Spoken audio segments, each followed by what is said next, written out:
absolutely amazing. I'm just tongue-tied just talking about it, thinking about it. Yes, I'm a favorite now.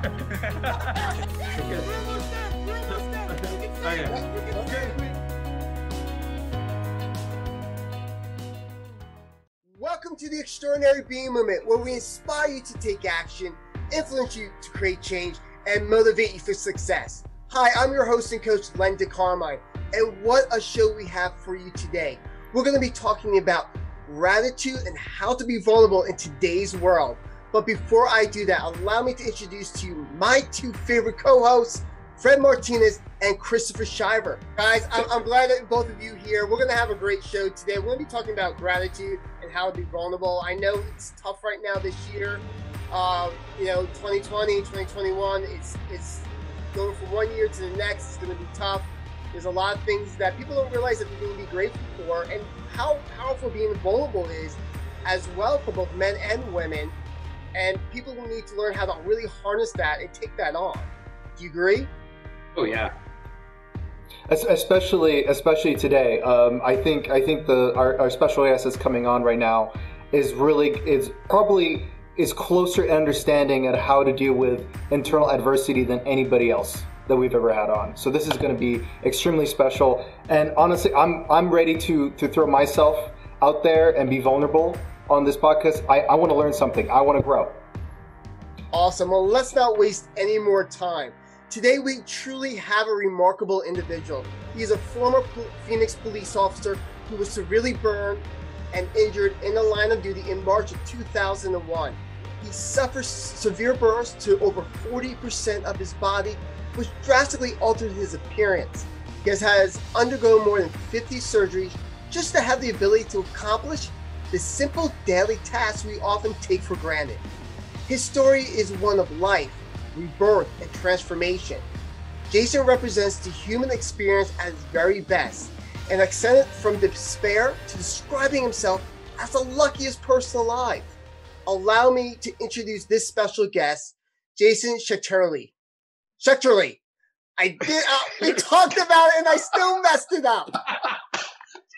Every show practically. Jason, welcome to the show.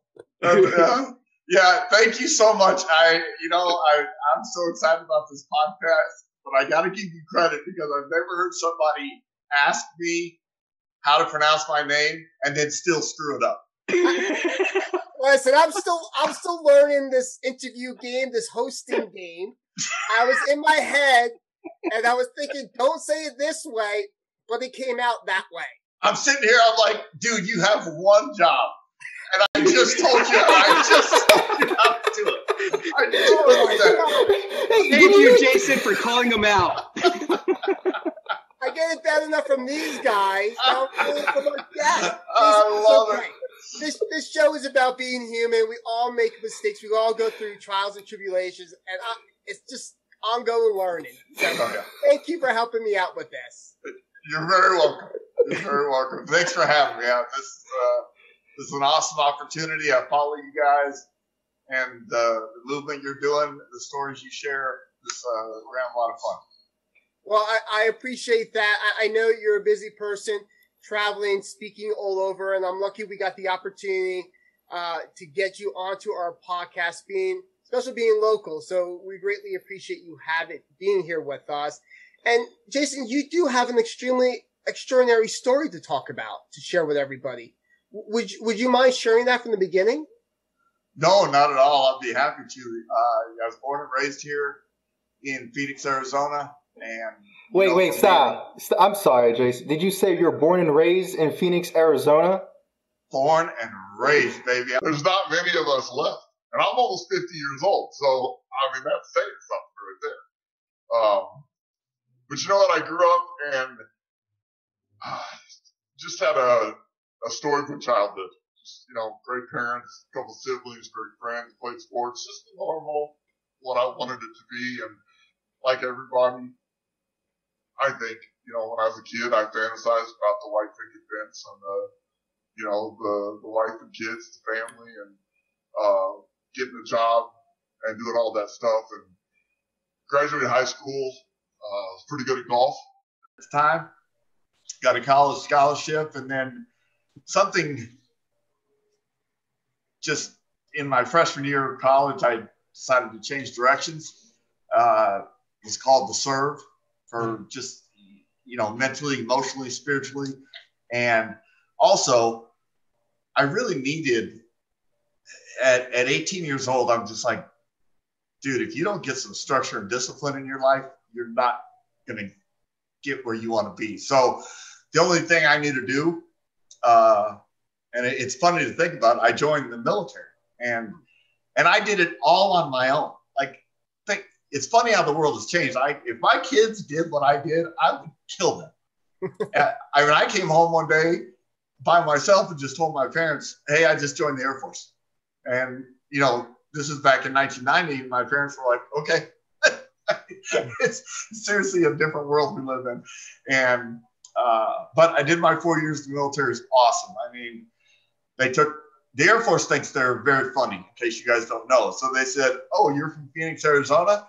So we're going to send you to Grand Forks, North Dakota. Dude, North Dakota is the coldest place in the United States. Spent 2 beautiful winters there. Spent a year in Korea. I was in Guantanamo Bay, Cuba for the 1994 Haitian refugee crisis. It did exactly what I needed it to do. I felt really good. Just wanted to do my 4 years, honorably discharged, came home. And I met, I don't even think I was home 3 days. Met my beautiful wife, Susie, and started, down that path of the white picket fence and the perfect life, right? And ended up with a great job, working for one of our main power companies here called Arizona Public Service. Started out at the Palo Verde nuclear plant. Then I was an apprentice to be a lineman, and lineman the guys that work on the overhead underground power lines.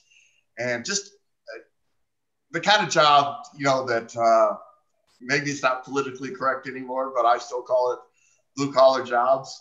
And just, I'm outside every day. I'm in different locations. I was making a lot of money for a young guy in his 20s with no college degree back in the 90s. And, life was just perfect. And March 26th of 1999, I came home from work. 26 years old, just kind of cruising through life, and turned on the 5 o'clock news. And the lead story was a Phoenix police officer named Mark Atkinson had just been shot and killed in the line of duty. And it was just that aha moment. I mean, right there. I'm still, sitting in my jeans and boots and just got home from work. And right there, I was like, Jason, you've got to be wearing that uniform. You've got to be doing that job. And, I am a firm believer that there are a handful of jobs in the world that are true callings, police being one of them, being a teacher, being a nurse. And so I went right away and I filled out an application for the city of Phoenix, and was blessed and lucky enough to have made it through the process. I started the academy in September of 1999. I was the first graduating class of 2000. And again, I'm cruising through life, right? It's, I had a little bit of adversity. I went from making a really good salary to making, not much at the beginning. And at this time, my wife and I, we're married. We have a daughter and a son, very young, and just kind of struggling a little bit, living in an apartment. That we finally got into a house. I did my midnight tour that you do when you're a new guy and a rookie, and I was loving this job. I mean, there's just absolutely nothing like being a police officer when you do it with the right honor and integrity behind the badge. There truly is no more rewarding career. And I know in today's world, becoming a cop in 1999, and then when you throw something like September 11th into the mix, it was a pretty easy time back then. It's not so easy right now. Cops are very hated. It's on TV all the time, and it's a real shame. But for the men and women who still do it with honor and integrity, it's a very rewarding career. And I loved every part of this job. Only did it for a short 14 months.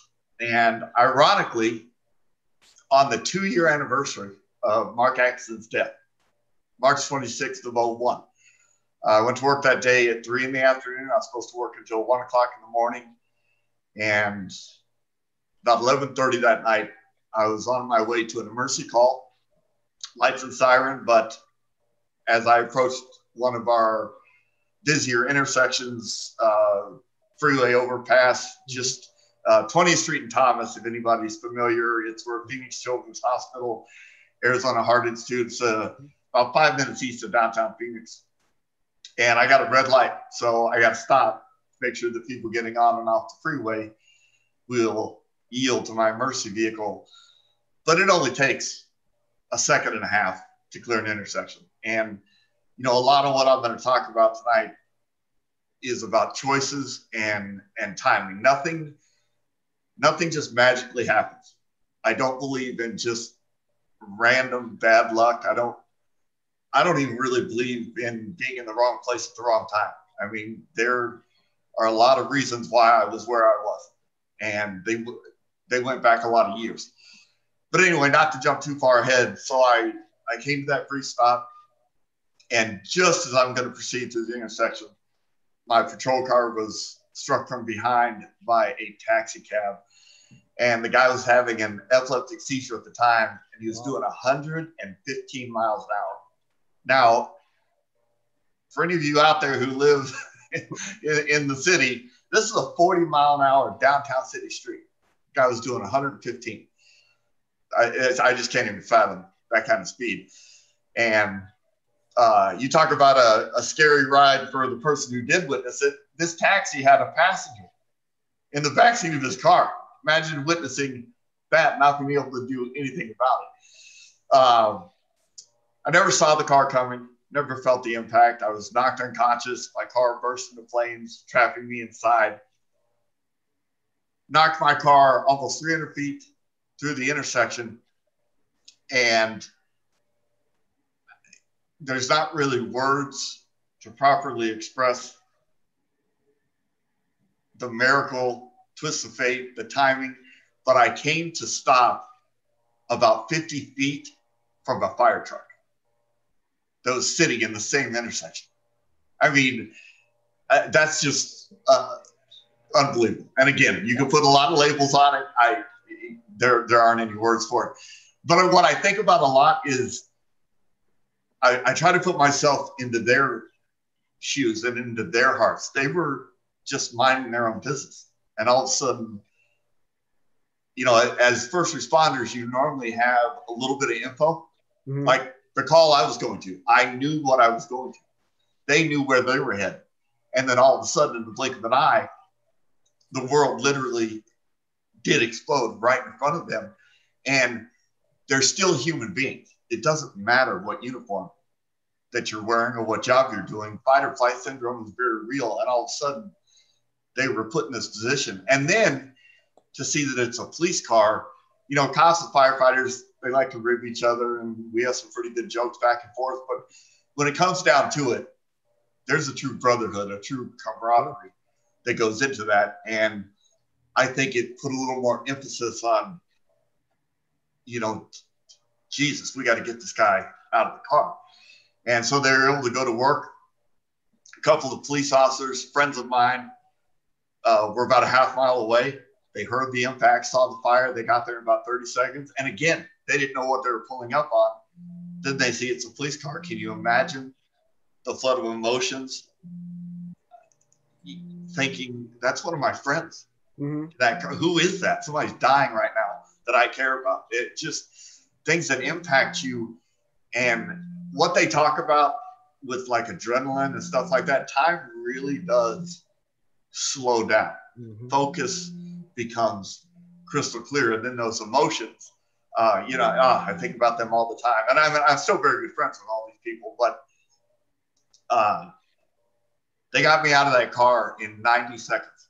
And, I'm 6'3". And at the time I weighed 200 pounds. I was in very good shape. They had to pull me out of that tiny driver's side window, get me into an ambulance that had pulled up right next to the car, got me into what I'll argue with anybody, the best burn center in the United States is right here at Maricopa County Hospital in Phoenix, Arizona. It is just unbelievable. And I was given the chance. I was there in 8 minutes. From the time of impact to the emergency room table, 8 minutes. Nobody ever has that kind of timing, luck, miracles. Sure. Unbelievable. But my injuries were pretty extreme. I mean, I had suffered 4th-degree burns to my neck, head, and face. My shoulders to my hands were 3rd degree, the tops of my thighs. Thankfully, my torso was protected by my vest.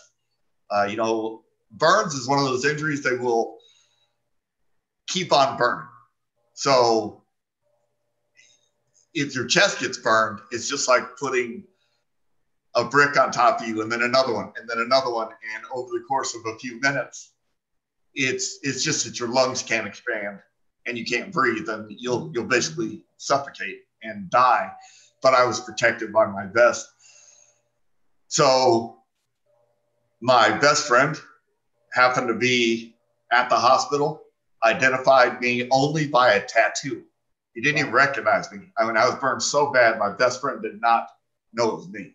And then they cut off my uniform and he saw a tattoo. And again, back to the human side, the emotion. This guy,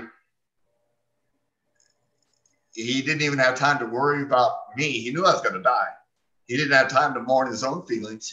He all of a sudden had to be the one to go wake my wife up in the middle of the night, completely change her life forever, get my parents out of bed, contact all of our friends. They brought in my priest, gave me last rites, and the doctors, you know, they very bluntly told my family, look, burns like this, we've never really seen it. So somebody's head and face, Jason is not going to survive. But we got to get him into surgery, got to get that dead bacteria-filled tissue off them. They decided to place me into a medically induced coma. Just the surgery and the pain. If I was to survive for a couple of days, why let me suffer was more the thinking. And so within hours, I'm already in surgery, and they're just removing the entire physical identity that I'd known for 28 years. And thus started the new chapter of life, the new me. And I did survive, obviously, but there's just so many bridges to cover the gaps to get to where we're at today. So I've been talking quite a while. I'll shut up for a second and let you guys ask a question if you want. Jason, you brought up a lot of things where, you know, I'm Catholic, and the way I look at things, that there's like a divine intervention. There's always a reason why things happen. Yeah. And the circumstances, because of the choices that are out there, we can only choose what for ourselves, but we can't choose what's going to happen afterwards. Exactly. And then I see that, whereas the accident that happened, it could have been someone else, where that it could have been another police car, or not even a police car. It could have been another family. They wouldn't have the opportunities that you have to survive. So I believe that God put you into the circumstances because he had a path for you and knew where you were going to go, because he knew exactly from when you were born to when you die. And he knew how you were going to make an impact to the world. You know what? You hit on one of the biggest themes of my talk when I do travel around and I talk about my story and how I feel about things. And I will say I about 90% agree with you, and then I'm going to argue with you on about 10% of that. I'm Catholic as well, okay? And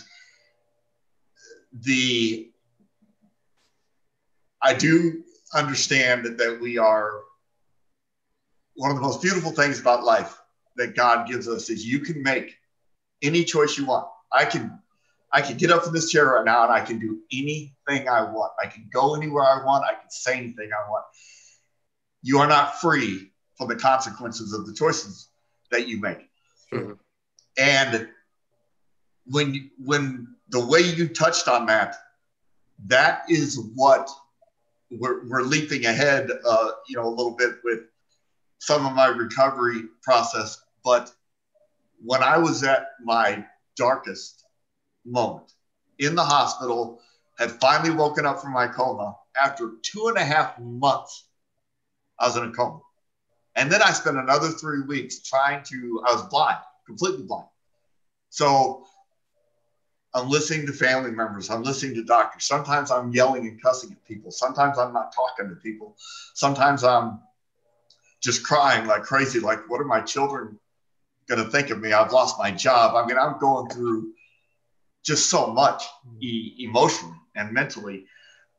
But what got me into the fight was exactly what you said. It could have been somebody else. So instead of saying, why me? It was recognizing that I'm the one who chose to be a police officer. I chose to answer up for that call. I chose to drive the street that I drove. And if he didn't hit me, he would have made it to the next traffic light. He could have taken out somebody's grandparents. He could have taken out a woman with her kids. And I would not have wanted that. The part that I have a real struggle with, and again, I'm Catholic and I'm a very spiritual individual, but the reason that my car caught on fire was a defect in the Ford Crown Victoria. 33 police officers and countless civilians that you'll never hear about on TV have died in these rear and fuel fed fires. I'm the one who got a fire truck in the intersection. And it's hard for me, as you know, just in my own heart, it's very difficult for me to say that I deserved an opportunity to go home more than they did. Just as much as I don't believe that God will fly planes into buildings. And I could sit here and watch a football game, and when I see one of the field goal kickers do the sign of the cross, I'm like, dude, God wasn't just in Vegas putting money on the spread. He doesn't give two shits if you make this field goal or not. I know God is up there, but there's 7 billion people in this world. And again, this is very personal to me. I just have a hard time. I don't think he necessarily chose me, but I also don't think he was like, had his back turned and was like, uh-oh, what just happened? I got to get him out of there. I made a lot of choices going all the way back to high school that got me to that intersection, that got me to that hospital bed. I was not burned and in a hospital because some guy simply ran into me. It's not like that. I got there because of choices that I made. And that accountability, man, I can't even begin to describe the strong foundation that it laid that night in the hospital. And that's when I started to get back into the fight. Like I said, I mean, I was ready. It was the end of June. I'd been awake for 3 weeks. I'm blind, lost half my fingers to amputation, didn't even know it yet. I had lost 60 pounds, couldn't walk, couldn't talk, all the skin grafts, the surgeries. And I'm like, well, when can I go home? And the doctors at the time, again, at the end of June, the doctor said, you're going to be here about 6 more months. Christmas is how long this is going to take. And I did everything they wanted me to do, surgery, therapy, you name it. And I walked out of county hospital on July 31st, 6 months ahead of their schedule. Wow. Very motivating to know. I mean, listen, I was a complete disaster. I was a wreck, but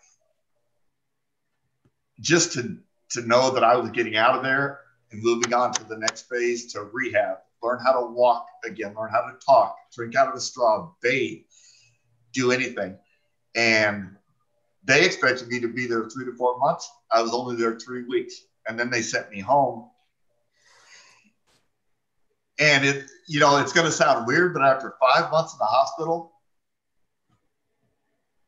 instead of being excited to go home, I was terrified. I mean, I'm like, I've got all these professionals surrounding me, taking care of me. Mm-hmm. Well, now all of a sudden I'm at home and it's just back to me and my family. And my wife had to give up her 12-year career in orthodontics. I've got 2 kids at home that their dad's been gone for 5 months. And all of a sudden I come home looking the way I do. I can't do anything for myself. My 3-year-old son, Zane, he turned 3 while I was in a coma. He would cry and run out of any room I was in. He would openly say, "You're not my dad." Mm.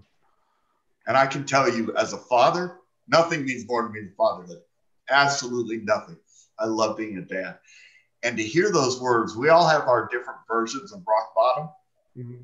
That was easily mine. But number one, kids are very resilient, thank God, as long as you have some patience. And and then, you know, when you do hit rock bottom, you can choose to go sideways, but the only other direction is back up.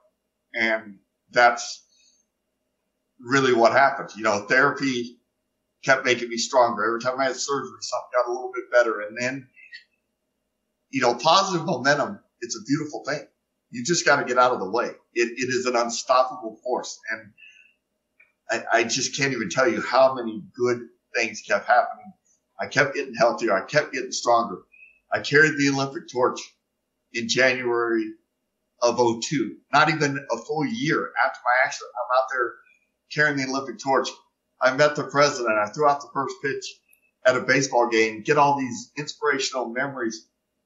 Then I get this idea against everybody's belief, but I'm like, I'm going back to work. And that's what I worked at. Then we worked at our family. We had another child. And you talk about being grateful, gratitude, perspective. All of a sudden, so this is 18 months after my crash, after my injuries. I've got a brand new baby. And as soon as I got him home from the hospital, I realized it wasn't about getting me out of a car. It wasn't about getting through 1 or 2 surgeries. It wasn't about the pain that I had gone through. This is an entire life that's been created. It should not even exist. What if he grows up and has 3 or 4 children? What if they grow up and have 3 or 4 children? This can go on and on forever. Mm-hmm. All because of this one incident. And it took away all of the questions and the regrets and anything. And it just really opened my eyes to, you know what, this is going to be a beautiful life now. It might be different than what I expected. It might be different than what I had planned. But, and to your point, Fred, you know, the old saying, make a plan for life and God will be like, hold my beer. You know what? I'm gonna change that real quick. So I just had all these positive things, and then I did go back to work 2 weeks after my son Mason was born. So 18 months after the accident, I drove myself back to work. Ended up being a homicide detective for several years, and then I finally retired 5.5 years after the accident in August of 2006. And it was, my retirement was more about my eyesight. Doctors had restored. You know, I'm driving to and from work. I'm reading and writing reports. I'm investigating detailed murder scenes. I'm doing something so productive, but I was really taking that beautiful second chance for granted. And then with my hands being as disfigured and deformed as they are, I was still trying to learn how to use them again. A lot of surgeries, a lot of therapy, and trying to shoot a gun. You know, I was able to do it with my determination. I was loading and unloading. I was shooting and hitting a target with these hands and this eyesight. And I was very proud of that. But there are time requirements that are in place for you to be certified as a peace officer, and there's very good reasons for that. So that reality set in. And once I did decide to retire, it was a difficult decision, but once I made the decision, there was no looking back, and it was a very good choice for not only my health, but for my family overall, and has been a big reason of why I am who I am today and where I am. Hey, Jason, the one thing I've noticed is that you can laugh at the circumstances that you were put in, and especially the story of what happened when you were carrying the Olympic torch. Oh, listen, I don't believe in, people call them cliches, and I guess they are. There are sayings, but cliches exist because they're powerful. They mean something to us. Laughter is the best medicine. That's not a cliche. It is the truth. And yeah, I did not have a lot to laugh about for those first 8-9 months. You know what I mean? I was in a tremendous amount of pain. I was as vulnerable as a human being can be. I mean, I'm kind of like an infant. My wife is having to feed me. I can't drive. I can't see. I can't hold on. I can't do anything. And so I didn't have a lot to laugh about. So I go, I get invited to carry this torch run, and my first inclination was to turn down the offer, because I'm like, how in the world am I going to do this? Can't really see. I can't hold on to the thing with my hands. I weighed maybe 120 pounds. I was very frail and sick. I'm like, this is going to be very difficult, but the Olympic torch comes to the United States once every 20 or 30 years. So it's a no-brainer. Jason, you say yes to this. So I get down there, and this young girl, I'm talking 19 years old, poor thing. She's just out there trying to do a job, and they had a wheelchair for me, and they had a guy who was going to carry the torch for me.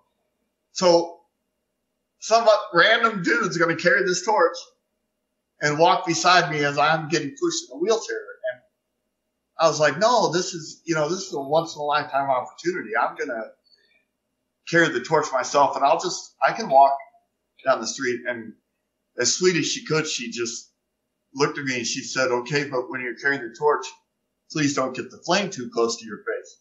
And I said, no shit. Dude, how do I need those instructions? Like, I got that part. I'm not going to put fire anywhere near me. I'm good. But after going through these instructions, I did. I went back to my friends and I said, you are not going to believe what this girl just said to me. And we doubled over in the middle of the street, and we laughed so hard. And I will never, to this day, I remember exactly what that felt like. And I have not stopped laughing since. I find humor in everything, especially self-deprecating people. And if you don't have that, if you can't laugh at yourself, I'm telling you, you're in a world of hurt.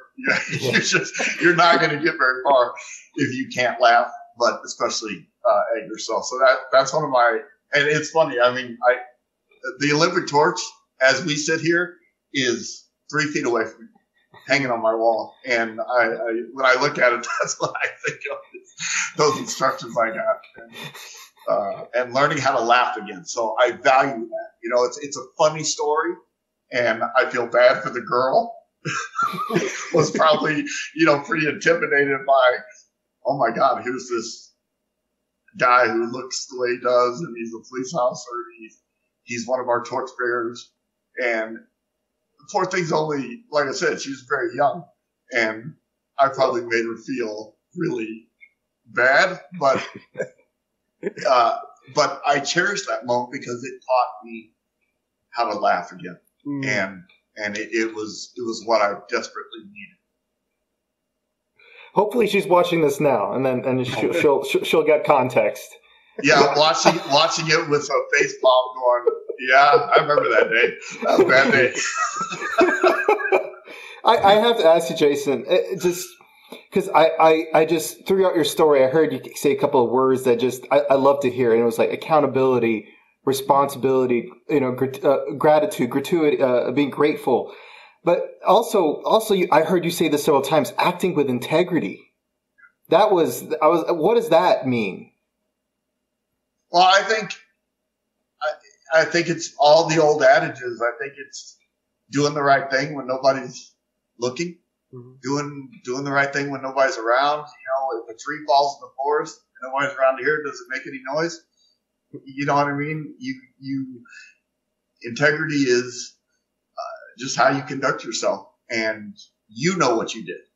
And so what it means to me basically is this, and what I still have to battle is not really the burns. I mean, obviously my appearance is always going to be a big part of my adversity. I travel the country. Of course, I get stared at a lot.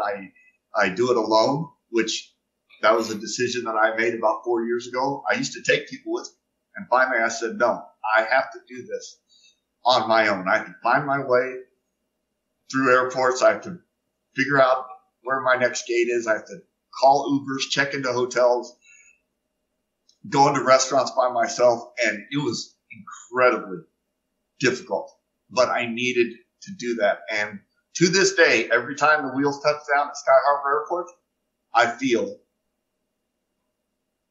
a renewed sense of strength. Like, you did it. You made it. And it's also helpful to have I know, like, if people look at me on an airplane or look at me in a restaurant or at an airport, hey, I know why I'm here. I know what I'm doing. And some people feel compassion. Some people might feel sorry. But I'm like, if you only knew how incredible my life is, but I'm here to give a speech. I'm here to talk to 500 people and try to inspire somebody and help them through something. So that helps a lot too with how I do that. But back to my point. So I've got eyesight issues, of course. I've got my appearance, but then all these years later, I've got grown kids that, have their struggles. And I found just one simple formula. Wake up every day and just make the little decision. I'm going to leave this day better than I found it. And it doesn't take much. I put an extra shopping cart away, smile at somebody who you never know who you're smiling at, how bad they might need it. You might not only make somebody's day better, you could change their entire life just by smiling at them. Leave the gas station better than you found it, the next phone call, the next meeting. And at the end of the day, because when you go to bed at night, I don't care who you're sleeping next to, you're alone. And the most dangerous place that we will ever be is inside of our own minds. Mm-hmm. You're alone with your thoughts when you close your eyes every night. But if you can answer yes to that question, I left today better than I found it, man, you can feel and see a positive shift in your life. So that's what I try to do. And I'm not always successful at it. I mean, I have bad days, just like everybody. I make bad decisions that I have to face the consequences of. I'm a human being just like everybody else. But that's my goal, is to live each day like that. And that'll get me through to the next day. Or even sometimes it's reduced down to, I just need to get to the next hour right now. And that's how I do it. You brought up a couple of things when you were talking about your life and your situation and the humor. I can resonate with you about utilizing your time and being able to make it a better day but it's the mind that people always get stuck. And it's like they're in the constant battle is that you have to overcome these negative thoughts that we run in our mind, that we're not good enough, that we're not worthy, or whatever it might be, all these limited beliefs. And I know that sometimes people always try and compare ourselves to everybody else that's out there. Like social media is like that's a really big thing out there now, because people are comparing themselves, thinking like, I'm not where I am because I don't have this or I don't have that. Yeah. Yeah. And,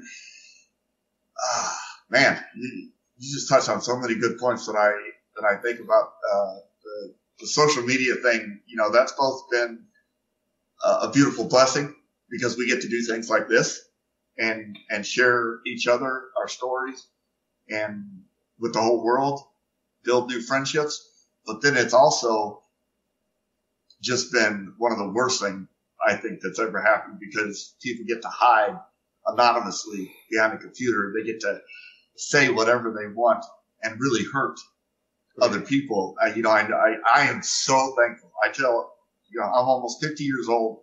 I tell people all the time, not only was growing up in the 80s the greatest decade for music and clothes, but I also didn't have to deal with any of this BS that my kids deal with the social media.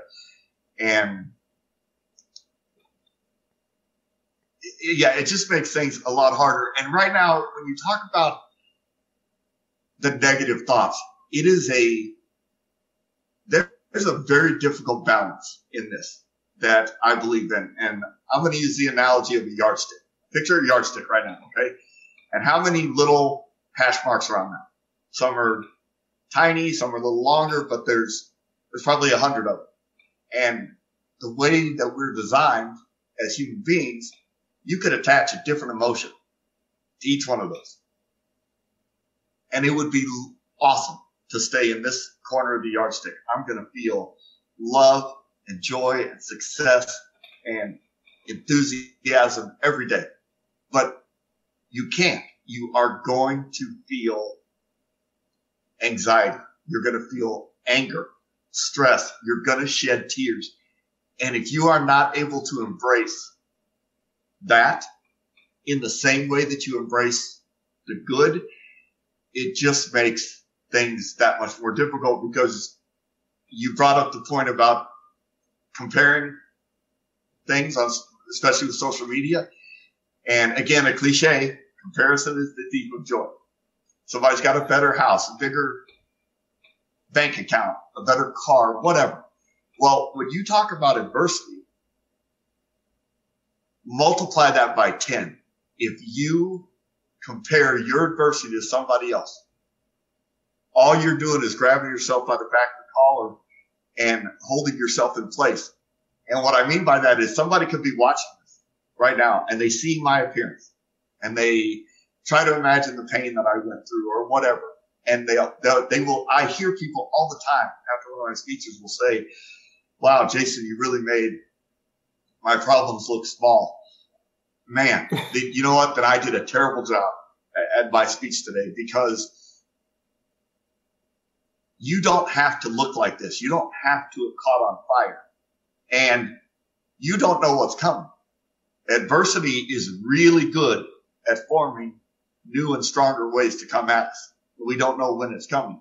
Whatever you're facing today, and it could be something as simple as I have a meeting at work and I got a flat tire. I'm on the side of the road. Don't stand on the side of the road thinking, well, at least I don't look like Jason. At least I don't have, that you've got to deal with your adversity right there. You got to fix your goddamn tire. So do it and then get on to the next thing. So that's something I really believe in. It's good to feel compassion and respect for other people, but don't compare or minimize or insult what you're going through because you think somebody has it worse. That's only going to hurt you and hold you back, and you have to fight your battle. You don't fight somebody else. Jason, I love what you're saying. I've got a quick question, just ending what you said. How does somebody get vulnerable about their adversity internally? Because I feel like that's what's a lot of people are just, hey, how you doing today? I'm fine. Yeah, that's what we always say, right? It's almost like the dumbest question in the world because you walk by a stranger, hey, how's it going? Good. I mean, that's what we're always going to. It's not like you're going to stop and just pour your heart out. You know Right. what? Things are terrible. I'm going through this, going through that. Vulnerability it's a very personal thing. It's very difficult. sometimes it's probably easier. Like I can be very vulnerable with my wife, obviously sitting in our house. I can tell her what I'm scared about if I'm having a tough day with my eyes, or if I'm worried about something with my kids. It's not something I'm going to share with the public.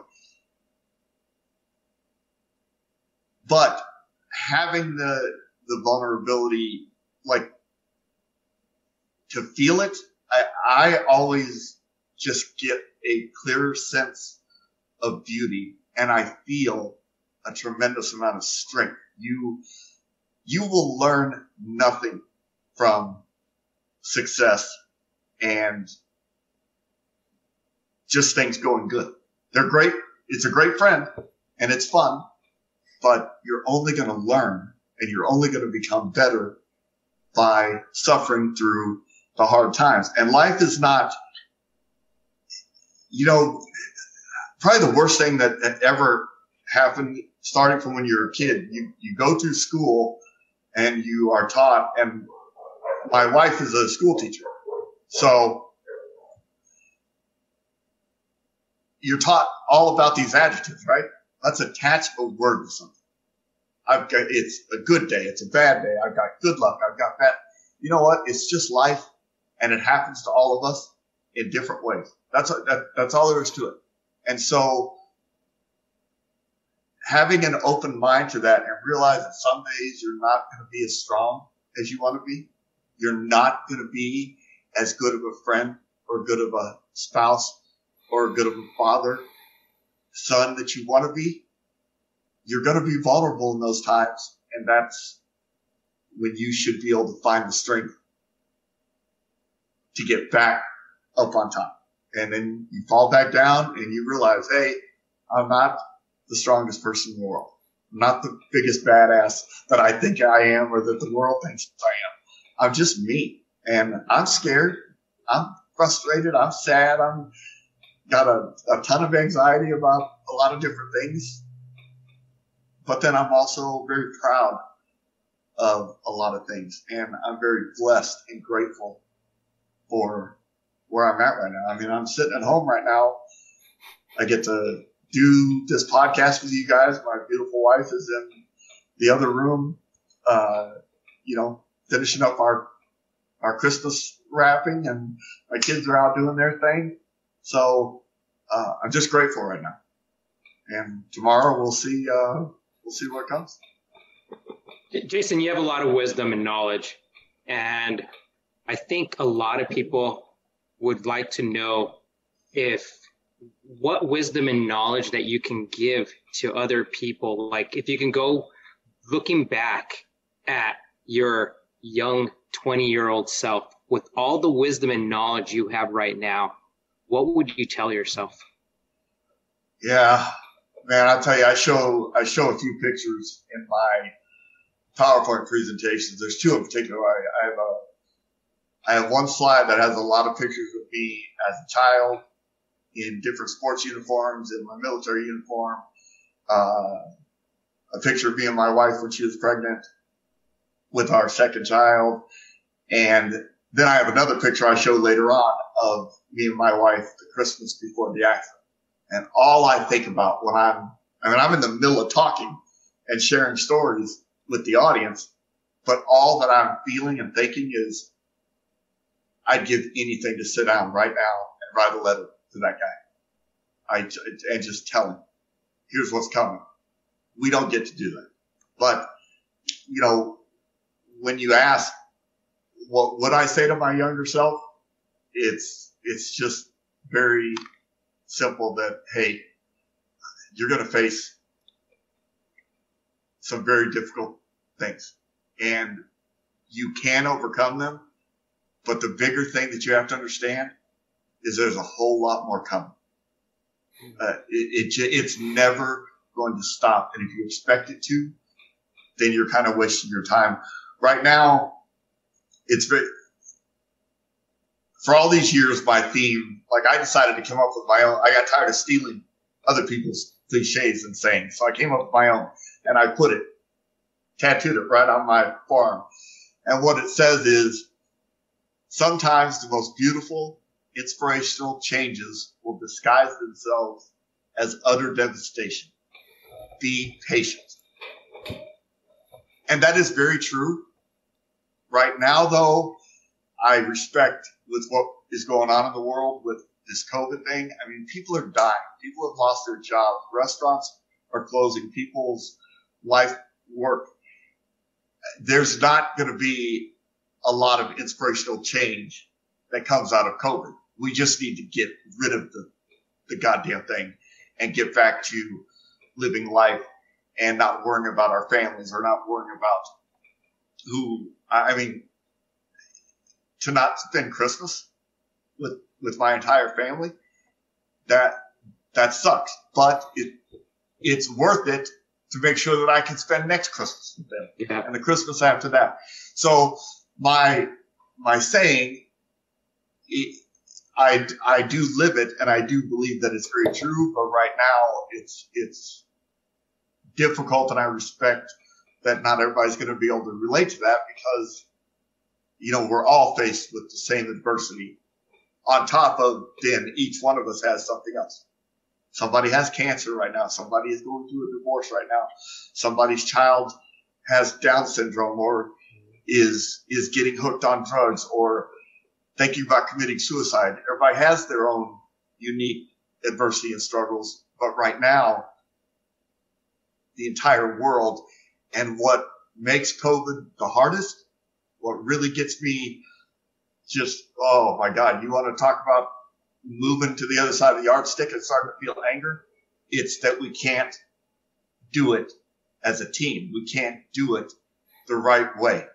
We are bombarded by a national media that just, I seriously just want to turn on Gilligan's Island again and never freaking turn it off.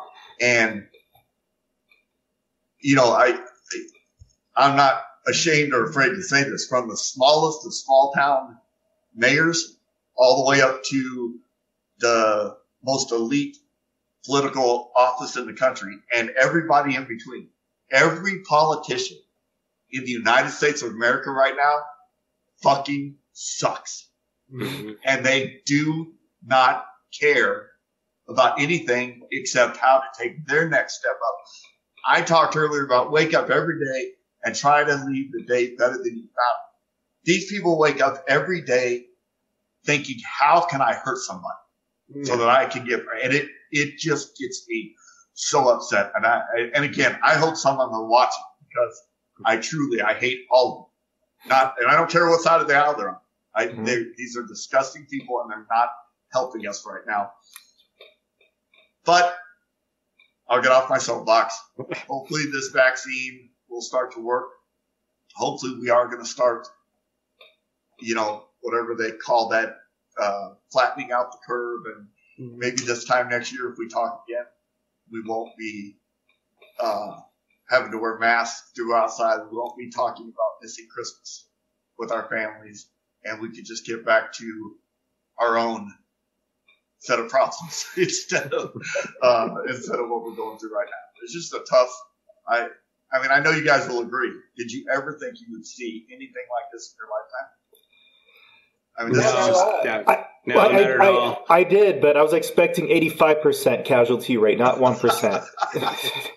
yeah, exactly. I was expecting the other one. I was expecting way worse than this. So I'm just thinking of all the apocalypse survival people right now who are just pissed.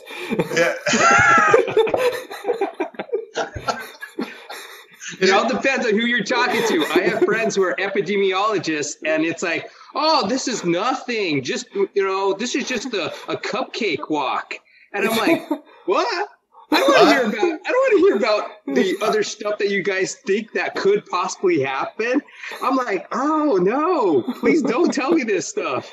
Right. No, I don't. God, I hope nothing can ever get worse than this. This is a world like I just never thought I'd ever see anything like it. Jason, you have shared so much with us today on this episode, and we are greatly appreciative of your time being here. We talked about choices, gratitude, being vulnerable, decisions, being human. Things happen. it's your choice to make the best of it and in what direction you want to go with it. The saying on your the tattoo on your arm is absolutely beautiful. And I love that you share it with that tonight with us and our audience. I do, before I let you go, I want to get some final thoughts from Fred and Chris. Chris, what's your thoughts this evening? I'm going to be entirely honest. I'm a bit overwhelmed mode right now. It's just, Jason, you're such I can tell you're a really great listener, and you know how to speak. You think before you speak. I love that. You really actually take the time to make sure you communicate something in the proper way that we actually understand. I love how you take the time for that. And it's inspirational for me because I know I don't. so I want to say thank because the way you talk, you're thinking about who's listening, and you change it up accordingly so that you're actually talking to whoever is listening. You actually transformed your message so it's applicable to them. And thank you again for being able to say, like, going and acting with integrity, acting with honor in this world. I just love those two words. I cannot, they're my two value words for my whole life. If something is not integrous, you got to fix it. Something's going on here. There's absolutely no reason why it can't work, why it can't work for everybody, why it can't be a win-win scenario for everyone. And I think you got it. You're right on there. There's no better person but to explain to people how to come together and see how we can come together. There's no reason for us to be in a lack of integrity with each other. I could not agree with you more. If we would all just come together and do things with the integrity, with compassion for each other, and realize every single one of us has somebody that we love and that loves us. We're all human beings. We're all living life. I don't understand how we can hate each other or want to hurt other people that you don't even know. I mean, there's obvious certain situations that somebody breaks into my house right now. They're going down. That's fine. I'm talking about, when I think about a farmer in Kansas, or when I think about a stockbroker in New York, or when I think about a retiree in Florida, it's all the same to me. These are people who are loved and have loved. Why would you ever disrespect or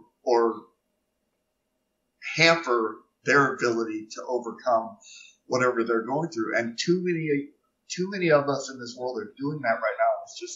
It is heartbreaking. It is angering. And I just wish we could find a way to get back.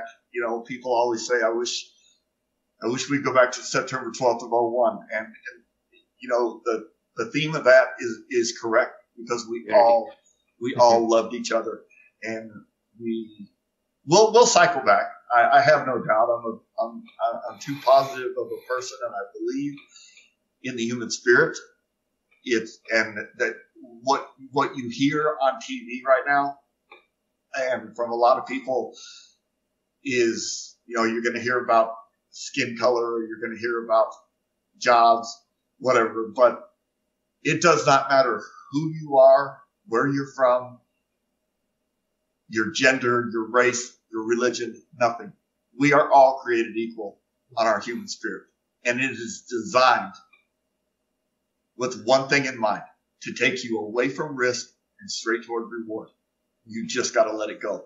The human spirit is a beautiful, beautiful thing. We all have the exact same one. Let it go. I absolutely love it. Thank you so much for sharing that. Fred Martinez, what do you have to say? Well, years ago, I remember when I saw it in the news, Jason, and because I would always watch the news. And then years later, we connect on social media. And then I was like, I need to get Jason on the podcast, because I believe that there's always a reason for things. There's always, I look at it like I'm going through this journey in my life. And I believe that you are a guide within my life. And I want to say thank you. Thank you so much for your story. And the one thing I want to say is, when I look at superheroes, because I think we all love superheroes, in my mind and how I wanted it, I always, in my mind, I was like saying, what am I going to say to Jason? And I always said, if I had a chance to talk to Jason, I would say, you are what we call the Phoenix. You are the living Phoenix because you came from the ashes. You are forged from the fire into the renewed man of who you are, making a difference in the world. And you made a difference in my world. So thank you. I appreciate that so much. I really do. That comes from the heart. And I love irony. I do find it ironic that born and raised in Phoenix, was a Phoenix police officer, and then I catch on fire. I mean, you can't even make that up. But when you talk about those, the superheroes and people that we look up to, I'll tell you what, it's a beautiful thing to go out every Friday and wave to the guy who's picking up my garbage. It's a beautiful thing to say Merry Christmas to the person bagging my groceries and putting the shopping carts away and making sure they're clean COVID right now. And those are my superheroes, just the everyday people. And I think we all have it in us to be that. I appreciate it's humbling for you to say that. But the fact that I used to wear a uniform and that I did suffer an injury that not a lot of people survive, I appreciate it, but it does not make me any more special. I'm just Jason, and I'm just as full of it as everybody else, and I'm just a human being like everybody else. But I appreciate that, Fred. I love following you, and being on this podcast is, I can't even tell you, it means a lot to me. I can't wait for you guys to get the feedback on it. Find out how they can get to know a little bit more about you, or have you come in as a speaker for an event. Can you share with everybody ways that people can get a hold of you? Yeah, I am incredibly easy to get a hold of. I have a book that's available on Amazon called Burning Shield. I have a website called Burning Shield. My Instagram is, with my crazy last name that you didn't know how to pronounce. I have 4 tries. If somebody can spell that correctly, then I'm easy to find on Twitter and Instagram. Talking to 1,000 people in an auditorium. So if you got an event that you think I would be fitting for, please shoot me a message. I'd love to come out and be a part of it. Jason, that is absolutely awesome.